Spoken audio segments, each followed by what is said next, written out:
Hello everyone, I'm Lo Habing, dealing with reducers. Let me introduce to you how to test run the machine.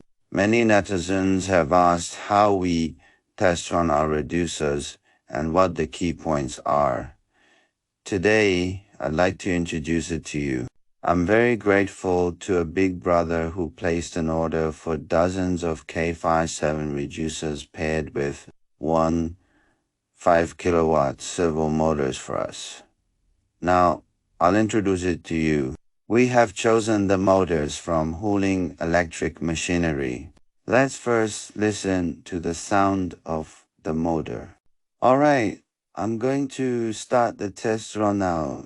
Put on my safety hat. Now, it's a servo motor. When it starts to rotate, listen to the sound. Then look at the details, specifically the front and rear end covers. We apply sealant here. For our servo motors, the servo drivers are from Ruid, ensuring the servo performance. Now let's install the reducer. First, turn off the power. With the motor not rotating, we place the reducer on it. Well, in this way, we have assembled the reducer and the motor. Since we haven't added oil yet, nor installed the flat oil seal and the skeleton oil seal, take a look. Maybe you can hold the chuck for me while I start the reducer.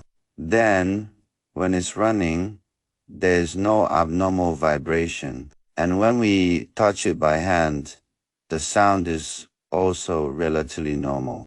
After that, we set the reverse switch.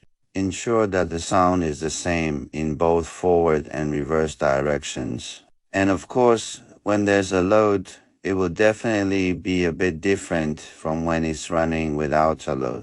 We ensure that every reducer is like this. The sound is smooth when running on the customer's equipment, and it has a longer service life. Later, we'll add the oil seals inside the main shaft and then fill it with oil. Clean and label it, paint it, and pack it for shipment. Welcome any netizens who need reducers to contact me. I'll provide you with better reducers